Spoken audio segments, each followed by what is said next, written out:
time do stuff, but I ain't gonna live my life with the phone and all this. It's bullcrap. Is it because you don't have no value in your own life? No. I think it's a waste when people are on their phone. I mean, it's like when they come visit, I'll tell Nick, Nick don't do it and Savetta don't anyway. When they come, they lay their phone on the counter, table, or whatever. They're not on it 24/7, or they're not scrolling YouTube and all that bull crap. When they come to visit, they're visiting. Gotcha. They're like Gage and all them. Well, I took notice of your security system. It looks like you got a heck of a good security system here. I'm pretty sure probably you can watch what's going on your phone, right? Yeah, but it's in here. I was back there. Well, what I'm saying is, oh yeah, your husband, if somebody comes beeping on that door right there, he can probably see it, can't he? Yeah, he sees it too. If he just notices it, right? Yeah. I mean, if it's something. No, he's the one that I heard my phone ringing, and I answered and he said, "Dennis is at the door." I said, "Okay, let me go." I hung up.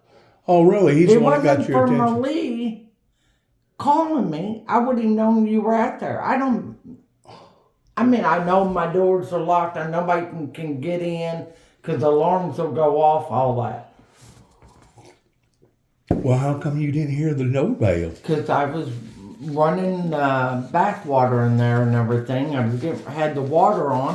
Then I come in here to get my clothes because my clothes is in this closet, and I heard the phone ring. So I looked at it. And of course, you don't keep your phone on you. And I don't keep my phone on me. But it looks like you got two security systems there. Yeah. It looks like you got one regular security system, and then you got an updated security system with that eye on your thing right there, which that has been a big deal towards people, catching people towards stealing packages and stuff like that outside. Because I guess it's got an eye that can actually see. Yeah, it sees everything. Probably a 25 radius or whatever. Yeah. Listen, I got this on. I want to ask you a couple questions. Oh, Dennis, I don't about my dad. About my dad. No, you told me last time that would be it. I don't want to go back in the past. I want to ask you, Vicky, what made Bobby be the way Bobby was? Honey, I don't know. It could have been the trouble that he went through when he had war and everything. You don't know how he got raised, how his parents or his father treated him. You don't know, honey. So, only person knows anything about that person is the person that's in their shoes. I think he had a sickness. He might have. I don't know. I think he had a sickness, and the rest of my family thought the same thing. As a matter of fact, we took it a step further than just a sickness, to the point of it being spiritual, of the devil that was entering into him and making him mean like that. Because basically, he was so displeased in himself, riled up about himself, that he wanted to make everybody else's freaking life miserable. Well, you remember that time out there at the Okra, and he had that pair of vice grips, and I thought he was going to hit me with them. I don't know. We had a lot of complications with that guy, you know, towards dating and stuff, and it was just unbelievable how he would get mad, he would flip, and then 5 minutes later he'd want to take you down to the grocery store and buddy up with you, and he never would bring it up again. That's that sickness, that post-traumatic stress disorder. Yes, that's why I said you can't live somebody's life or which they've lived through. And he went to war, and back then it's bad. I wouldn't want to sit there and see someone die and I killed him. So his best friend got blown up right in front of him. Okay, that could have been it, but no. You want me to tell you what it really was? You want me to tell you what it really was? I don't know what it was. And it took me a long time to finally figure it out. The infantry that he trained in was up in Washington State, because he didn't volunteer. He was actually drafted. So as soon as he got him on the bus, he took off. He was just a young man. He was like 19, 20 years old. You know, we took his training up there called the 2nd Infantry. It's the Chiefs. They're called the Chiefs. Got a big black badge with an Indian chief head on the top of it. On the way to Germany, he was scheduled to actually fight in the Battle of the Bulge. They call it D-Day. Yeah. Where we lost like something like 30,000 people in like one day. It was like one of the worst battles that America had ever received. And something come up. He had an emergency, a medical emergency that took him off leave for a while, to the point that he had medical leave because he had to have an operation toward removing his appendix. Mm-hmm. And then whenever he got back on active leave, they took him right on back over there where he's supposed to be to begin with. But his whole battalion, which was about 250 people, every one of them got killed. Mm. They call it guilt syndrome, to where you feel guilty because everybody that you train with and everybody that you become acquainted with now are gone. They're dead. Yeah. And you're the only one living. And the only reason why that you're living is because you had a medical emergency and you didn't go to the battle that they went to. So he had that guilt. Yeah. And that was something that he probably never did face off on. But the fact of the matter is, if James Robert Jackson didn't have that medical emergency, if James Robert Jackson wound up going to D-Day, I wouldn't be sitting here talking to you right now, and our lives never would have been the same. I mean, I'm not saying that you wouldn't have had a relationship with somebody else, Yeah. but as far as me and you, I wouldn't have existed Yeah. because he would have been dead. See how fate works? Oh, I see. But yeah, you can't. That's fate. That's fate. In other words, what's meant to be will be. Yeah, but you can't. And it was meant to be that his life was spared. And of course, whenever he come back home, he started his family with Betty. Yeah. And they raised 4 boys. And they was doing fine until they, up in Chicago, until they come back down here to Tennessee. And then in 1969, whenever his dad died, that's whenever he started getting crazy. And it just deteriorated from then on. Yeah. After my brother died in 1976, that was basically whenever me and you started dating, wasn't it? Yeah.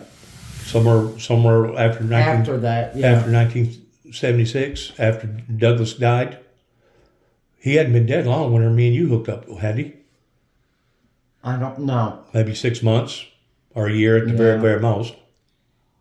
But no, I don't look at the past. I live my life, and It's not that you're dwelling on the past, it's that you look at the past to keep from making the same mistakes in the future. well, that's true, but I don't judge. It's not that you somebody. dwell on the Oh, I past. know, but I don't judge somebody and what they did, because God's gonna get them at the end. God's going to judge everybody. So And believe it or not, I have just as many imperfections as probably James Robert Jackson had. His was just a little bit more ecstatic.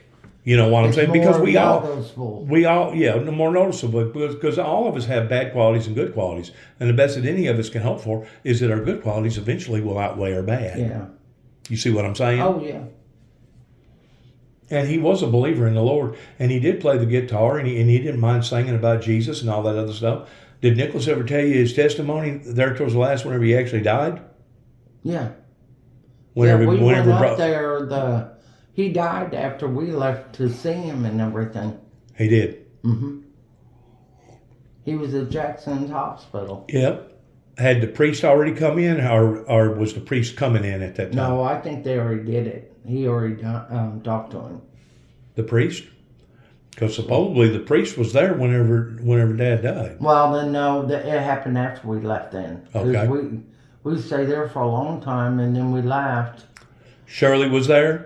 And then, Shirley, my third wife. and at the time it was just me, Nick, and Shannon in the room. There wasn't nobody else around. Okay. So that must happen after we left. It did. But then when we got back, then they called and said that he passed. They didn't tell you.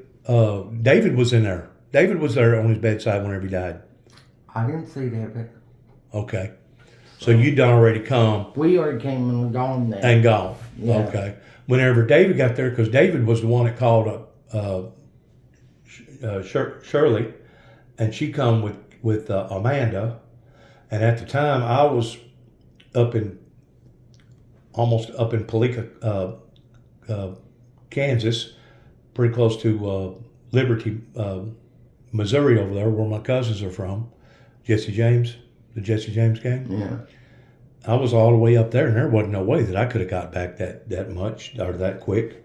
And Nicholas told me that he was on the deathbed, and it looked like he was fixing to pass. And Nicholas went ahead and called in the priest. And well, now me and Shannon left after I don't know. I told Shannon, "Come on, let's go to the truck," and we left and let Nick spend time with him and stuff. Okay. So see, that might have all happened after me and Shannon went downstairs. Whenever David got there with Shirley and Amanda, that's whenever the priest come in. According to David and Nicholas, the priest laid the Bible on Dad's chest because at that time he was totally incoherent. I mean, his vital signs was getting weaker and weaker, but he was totally knocked out. But I don't know if you've ever been told this. They claim that the last thing that leaves you is your hearing.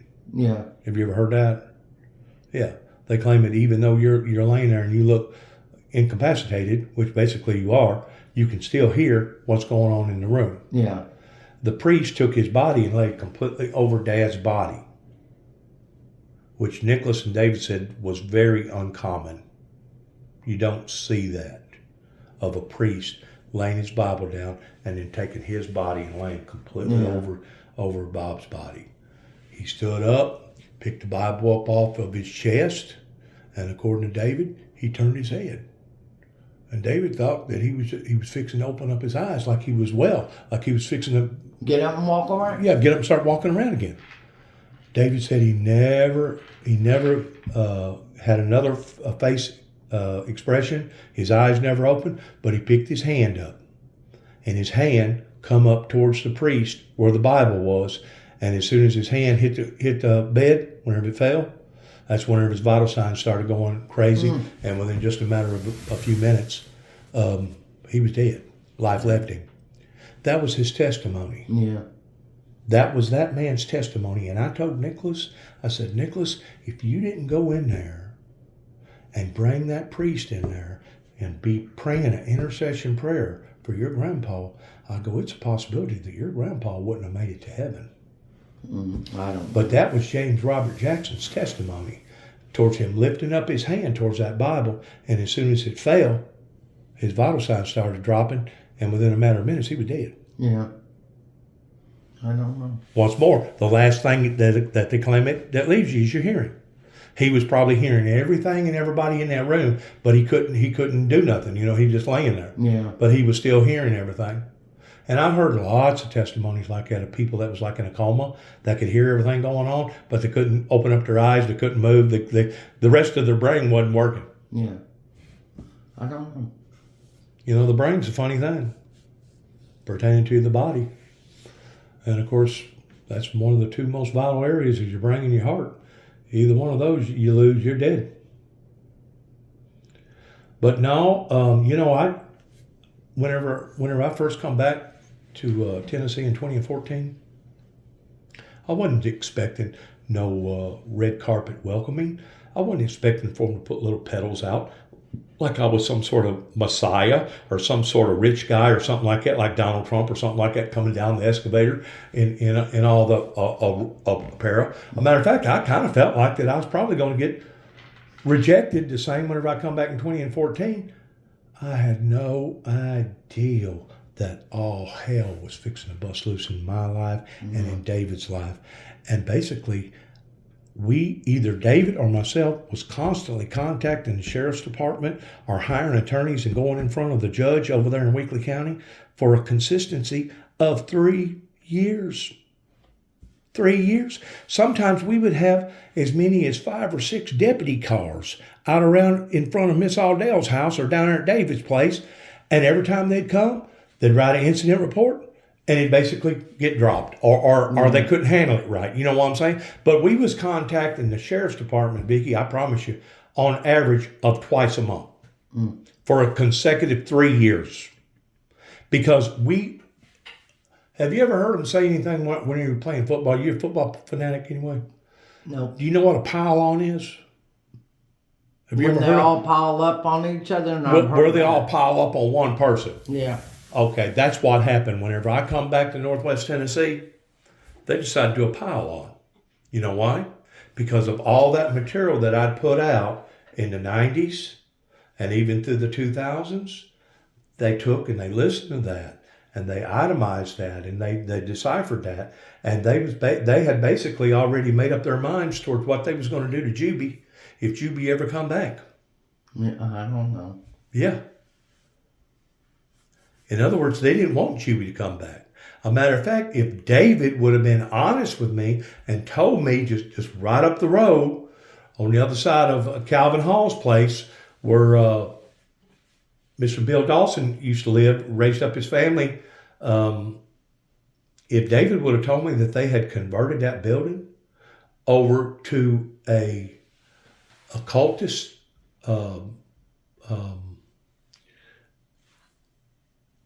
palace that's got all these gargoyles all over it and all these satanic pinnacle stars and all that other stuff. If David would have told me that, I probably wouldn't have come back. You know why? Because I was in a jail cell with one of them. They're called the Wiccans, and they're everywhere. They're everywhere. They actually become a known tax-exempt entity in 1986, the same as Presbyterian, Methodist, Church of Christ, Baptist, etc. Yeah. So they are an established religion here in America, but they're an occultist. They hold hands, they hum, they pray to the owls, they pray to crystals, they pray to peacocks, they pray to everything but the Creator. They pray to the Creator's creations, but they don't pray to the Creator. Yeah. Hold hands and hum. They're basically an occultist, a devil-worshipping occultist. Why did they wind up out there within less than 5 football fields from where I was raised and from Miss Aldale's house? You're looking at probably 5, 6, maybe 800 yards if you know where the crow flies. Yeah. How come they wound up out there? I don't know. Did it have anything to do with this right here? Where the 33rd parallel and stuff like that all meet, where the energy comes together right there? You think maybe it had something to do with that? I don't know. Because I'm going to tell you something. Listen to me. After we moved out of that old house, things went on with Dad and Mom. They went through a divorce and got back together again. Miss Aldale died. Then Dad was living over there at Miss Aldale's property, and that house burnt down because Dad had jigabooed some sort of a heater or something that wound up causing it to short out and caused the place to burn up. The house at that time was still ours, the old home place, that Dad had rented out to this old man and had 2 kids. And something had become of the old man to the point that he got real mean with the 2 boys. And he was doing stuff to them and being mean to them, and they just couldn't stand it. You know what they done? They locked the old man up in the house and caught the damn house on fire and burned it down to the ground while he was sitting there screaming and hollering trying to get out of the house. Yeah. Evil will jump I from don't know. evil. I don't want to talk about all Evil this will and jump all from that. one person to another. But you know what got them? They thought that they'd gotten by scot-free, and they was up there at White City and Sharon bragging about it one day. No, what you do comes back around. They was bragging about it. If you don't tell nobody what you do, it'll haunt you. You know where they are now? You know where they are? They're spending life in Yeah. state penitentiaries where they are right now. But that ain't the part that I'm trying to make. Is this: whenever I come back, Vicki, the demonic forces out there was so powerful. They was actually people throughout the community was seeing me in windows, thinking that I was a peeping Tom. Yeah. You know what that was? That was the Lucifer and Lucifer that was tricking people's minds and making them think that they were seeing Juby, and it wasn't Juby. Yeah. Spiritual. We're in a spiritual conflict right now, Vicky, and there ain't nothing we can do about it. And basically, us humans down here on the planet, we're basically caught in between a hard place and a rock. We're basically, they call it carnal damage. We're collateral damage. But the war is actually a spiritual war between good versus evil, evil versus good. And like you said a while ago, all that conflict going on right now over in the Middle East, I'm just afraid that could actually turn into something very, very big, something on a global scale. I don't care what they do. I look at it, if you live your life and do right, everybody's trying to go to heaven and hell. That's it. I don't let that all worry me and bother me and all that. Things gonna happen. You can't change it. So that's it. Why did them people take such of a disliking to me over there? I don't know. I do. Can I tell you? In Revelation chapter 6, verses 3 and 4, pertaining to the red horse, do you know what an oxymoron is?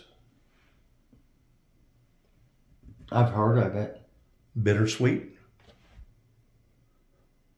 In other words, it's representing two different things at the same time.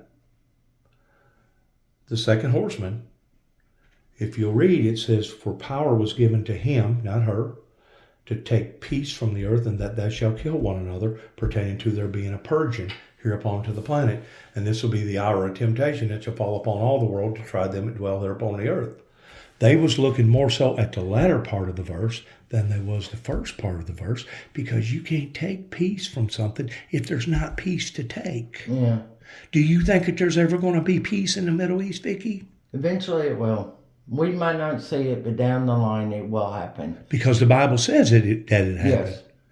So it might not be our generation, might not be the next generation, but eventually it will happen. After James Robert died, I got permission to leave my workplace up at Kansas City, Missouri, come out here. We had the funeral at Alamo Baptist Church. David was there. Probably maybe 10 or 12 people was there. And Nick and his wife was there. After that was all said and done with, I went back to Kansas, Missouri, and I was actually working on an automobile. And all of a sudden, Bob Jackson come to me. James Robert Jackson come to me in the spirit world. And it was so real, and it was so prevalent of a humbling spirit of him feeling sorry for everything that had happened. I actually had to stop what I was doing and go in the bathroom to refrain myself. Now they claim that the dead don't talk to the living. But I got news for you. His spirit come to me, and he was, I've never felt the power of God that real. But I knew it was him. I knew it was him. And he was remorseful about everything that went on, because it was Bobby that was convinced that his son, Dennis, was mentally deranged. That I had some sort of a problem. And he used to actually go around in the community, Vicky, and he used to tell everybody, I've got two sons, one son on the Bible and one son on the bottle. And I'd question Dad. I'd say, Dad, which one's the worse? The son that's on the Bible or the son that's on the bottle? And he'd look at me. He said, they're both worse. He said, they're equal. He was that far in left field, to the point that rather than him supporting me in the gospel, knowing how religious that his mother was, he degraded me for it. And he was the one that spread it all over the neighborhood, that I got basically two sons that's touched in the head. And I think you can validate this, that if Bobby wasn't as hard on his children as what he was, I don't think Danny would have turned out to have been a pure grain alcoholic. I don't know. I can't say that for sure, but I don't think that he would have, because you can drive somebody until you break them. Yeah, but a lot of these, I've seen the on TV and kids' generation and everything, they get on drugs because they were with a friend, they drink. They didn't mean to do all that. They got addicted. They took the wrong decision in life. Yeah. They took the wrong decision. They got mixed up with the wrong crew, and they fell for the bait. They basically was entrapped, and the next thing you know, now they're addicted. Yeah. Monica, she still looks like little Monica. After her and Danny got divorced, she was kind of on the wild side, even whenever she was with Danny, but she kept it restrained. She wound up going up to Chicago and started a brand new family, and she's got 2 beautiful daughters. Good. and grandkids and the whole 9 yards. And she's back over there now in Northwest Tennessee doing fine for herself. Right. She finally learned her lesson and straightened up her life. And I've talked to her several different times. Mm-hmm. But no, it was. Do you remember Phil Donahue's show back years and years ago? That talk show would come on TV. He'd get on there and he'd talk to the audiences and he'd ask them this and ask them that.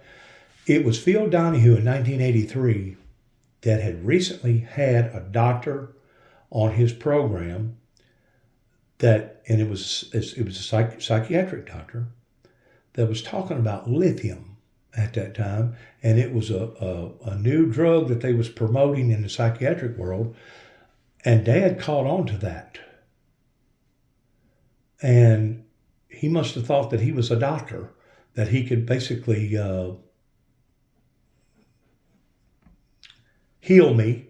And it was his influences that caused the psychiatric community down in Bolivar to actually lean towards the drug lithium, that is a stabilizer pertaining to people being manic depressive. Yeah. You know what manic depressant is? Yeah. Well, do you agree that everybody's manic depressive? We're all going to have good days and we're all going to have bad days? Just like what I was telling you a while ago pertaining to our quality of life. We're all going to have good qualities. We're all going to have bad qualities. And the best that any of us can hope for is that our good qualities wear bad. Because we all got problems. Oh, yeah. We all got little nicks and little habits and little things, including myself. And Bobby never could see his habits. He never could see his wrongs. He seen everybody else's, but he couldn't see his own. That's part of that sickness. I don't know. I ain't looking at him. And that's part of that post-traumatic stress disorder.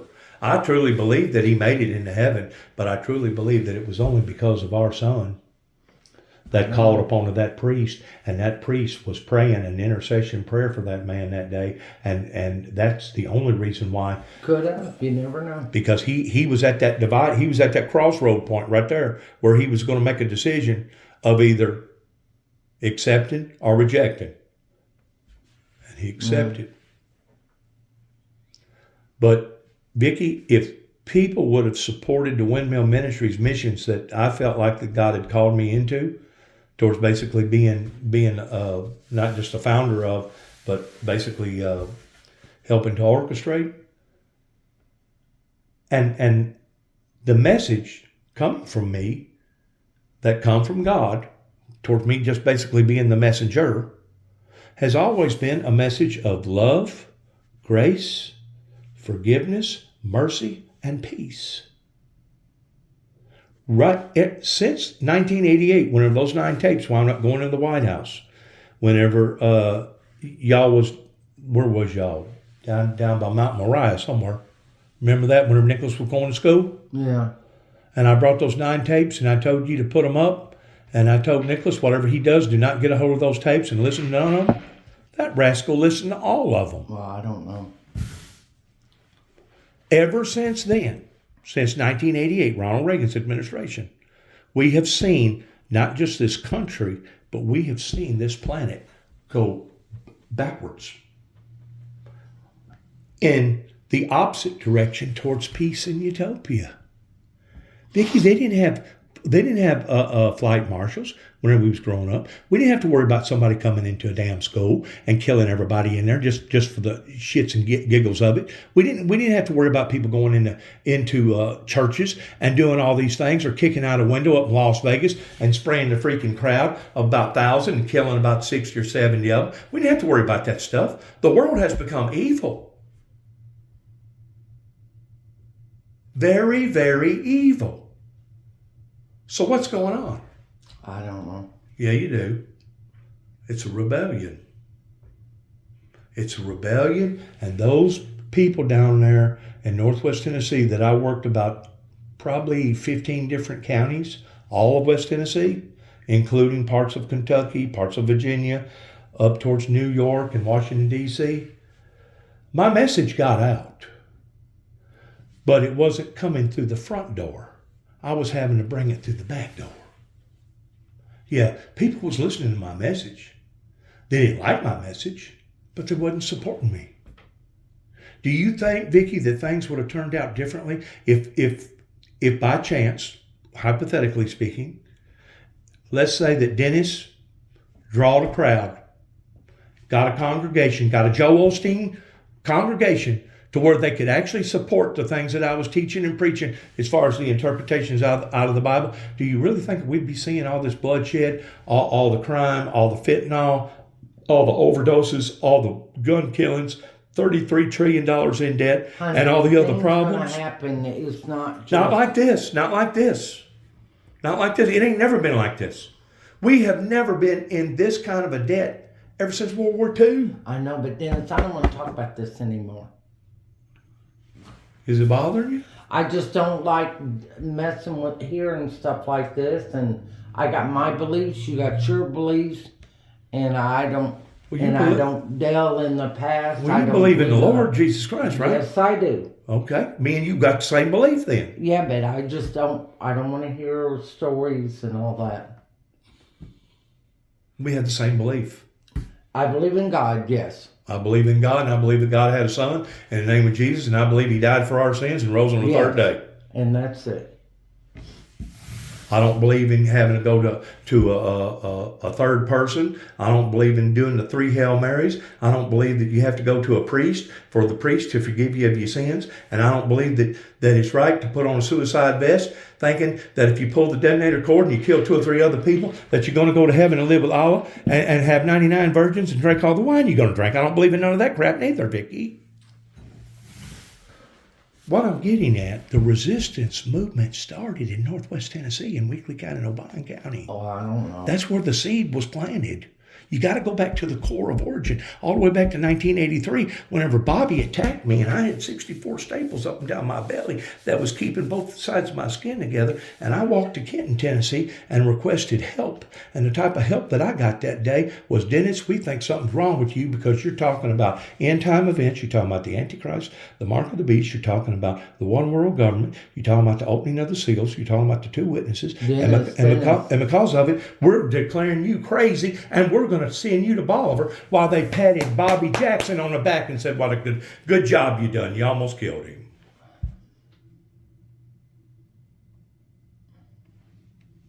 They marked me. And from then on out, I've been struggling to be able to prove my sanity and also be able to prove that I'm not the monster that they wanted to put me in the category of. I'm not that monster.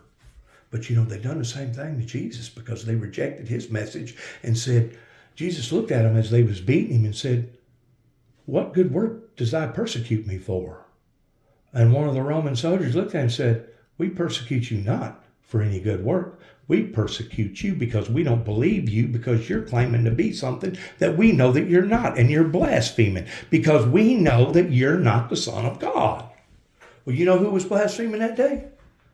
The people that was beating him.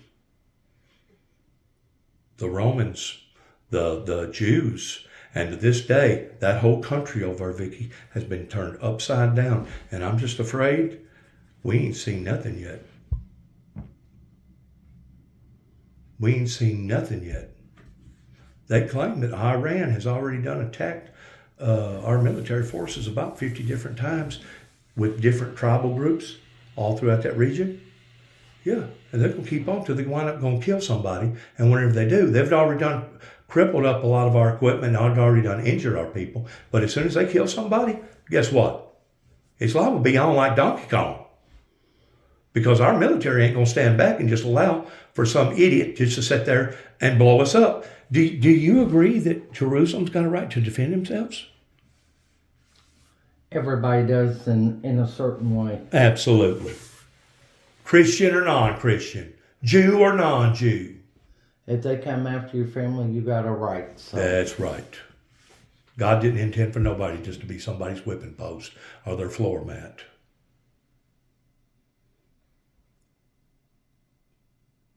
The things right now that are going on, I truly believe, could have been diverted if there would have been a movement through the Windmill Ministries missions. As far as a Joel Osteen movement, obviously these people didn't want peace. They white man speaketh with forked tongue. They talk like that they want peace, but in reality they don't want peace, Vicky. I don't know. If they wanted peace, you know what would happen if there was really true peace in America? Half your court systems had to shut down. Most all your probation officers would have to go home. They'd have to quit making jails. They wouldn't have court hearings on capital punishment towards putting people to death if there was true peace. Now, do you think that all them attorneys that studied to be attorneys and all them judges and all them politicians, do you think that they really want peace? Because it's contrary to the business that they're in. I don't know. They don't want peace. They want to make believe peace. They want a generic peace, just like Donald Trump said. The system is rigged, and the swamp needs draining. And my God, does it ever need draining? Does it ever need draining? And I just pray. The only thing I can do is pray that our son, that if I don't succeed in my mission, maybe something will rattle him, maybe something will come to him, or maybe some of his children will be able to have an opportunity of being able to help clear up their grandpa or their papa's name. Because I didn't really know this until after I got grown and stuff. We had left a mark in the Northwest Tennessee area there in Weakley County pertaining to my great-grandfather that had a store less than a quarter of a mile from Miss Aldell's place on Highway 89 that actually worked for the Judiator for the state at that time in the early 1900s. He could read prescriptions. He sold medication. You didn't have near the laws back then towards, being able to be regulated. Mm-hmm. His wife worked as a midwife towards helping children be born, didn't charge them a penny. My grandpa not only was a merchant in that area towards helping build up that community, but he also worked for the state towards going around being a dudiator, going around basically having hearings and hanging people. That's how the store there right there on Highway 89, less than a quarter of a mile from where I'm at, got the nickname of being the limb store, was because of so many people that my great-grandfather hung.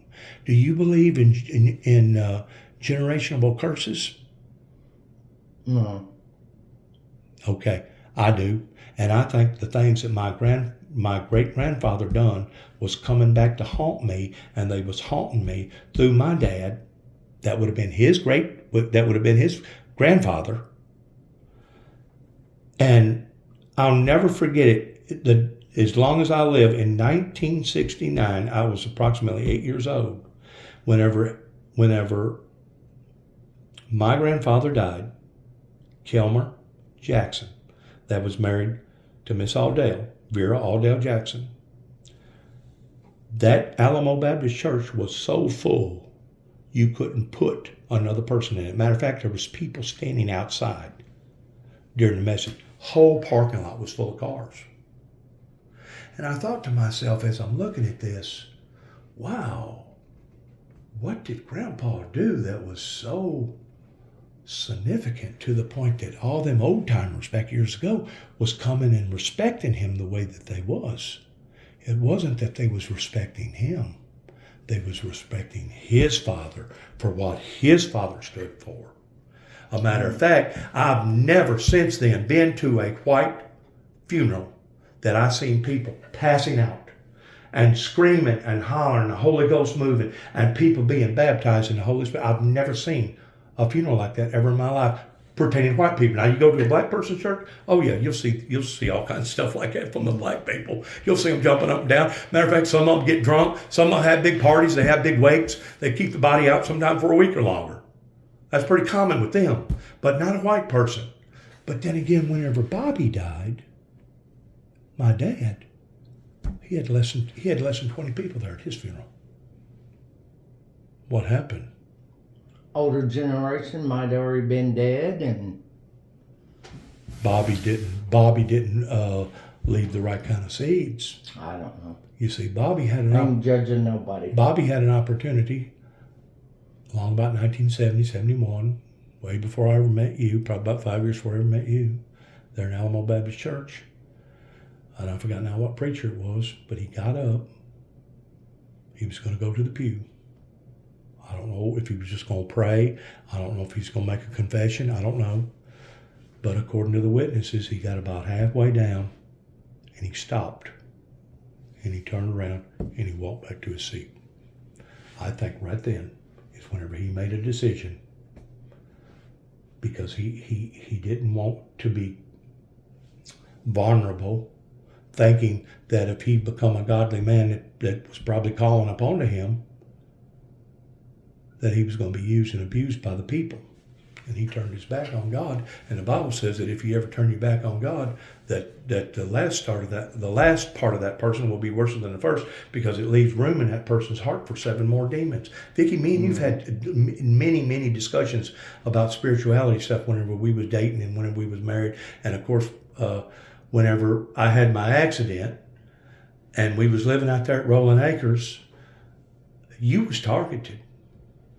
You was targeted by the Arab community. You was.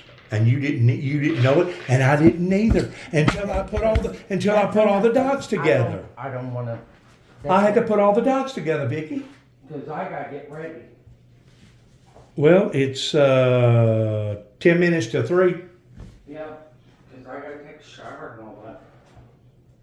Well, I appreciate what time that you've spent with me, and I don't mean to upset you or nothing. I'm not upset. I don't get upset about the Bible or nothing else, but you got to look at the facts, and you got to go back to the origin of where the mistake actually happened. That way you can clarify what happened and prevent from not making the same mistake again and again and again. They claim that the lessons will be repeated until learned. In other words, it'll keep rotating again and again and again. And God allows for that to happen. You know why? Because he's trying to purge us. Whenever Christ comes back, he ain't coming back for a wilted down church. He ain't coming back for a bunch of people that's full of sin. He's coming back for a bright, spotless church. It's called the bride, because he's the bridegroom. And we have yet to see that powerful revival that could have happened 30 plus years ago, that still could happen. I'm not saying that it couldn't happen, because God can move in mysterious ways, and you know that. But whenever he comes back, he's coming back for a glorious people. He ain't coming back for people that's all sick and depleted and hurt and full of sin. He's coming back for the church, the people that's truly worshiping him and believing in him. So, maybe we are at the crossroads to the point that something will actually develop out of the 30 plus years that I've dedicated my life in the Windmill Ministries missions, not for myself, but for God. One other question I got for you. Well, you got a cat or a dog that's been clawing on you or scratching you? Is that what's going on with you? No, when I hit myself, and with me having sugar diabetes and stuff, it'll leave, they bust a vessel. And that's what that is. Gotcha. How'd your eyes ever get with your glaucoma? Oh, I got lenses in it and everything's done now. I can see 20/20 now. You can? Mm-hmm. No. Can you really? Mm-hmm. 2 fingers or one? 2. No, I got 20. You can drive? Yeah. Really? Well, that's a miracle. So. Because there at one time, you thought you was fixing to go blind, didn't you? Yeah. But no, the cataracts was so bad and everything, but I found a specialist and he said he would do the surgery and everything would be fine, and it was. Well, good. No, I can see everything now. How about Anastasia? Isn't she growing? She's beautiful. She is, isn't she? I mean, she's almost like a perfect baby. Each ear is almost identical. Her cheeks is almost identical. You know what I'm saying? Her eyes, I mean, she looks really good, don't she? No, she's pretty. 10 fingers, 10 toes. I'm proud of that. And I'm pretty sure that happy. your mom and dad Oh, and my yeah. mom and dad would be proud of him too, I'm don't happy you? for him. I am too. I really am. He went through a lot. He bent over backwards for Shannon, that's for sure. Because she wasn't nothing but a basket case from the time that he met her. And I think me and you both agreed on that. Yeah. I'm proud that those 3 boys met up with somebody like Nick. Oh, yeah. That way they'd have more of a balance in their life, because the way that she was going before she ever met up with Nicholas, our son, those 3 boys probably would have wound up in prison or dead by now. Could have. You never know. You know what I'm saying? So Nicholas has been a very powerful, strong influence in them boys' life. And that's a good thing. That's something to brag about, right? Oh, That's something to be proud about.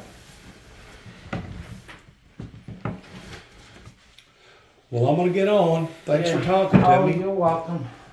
I gotta get ready for I don't see you, but what, every 5 years or something like that, or 10? Seems like it.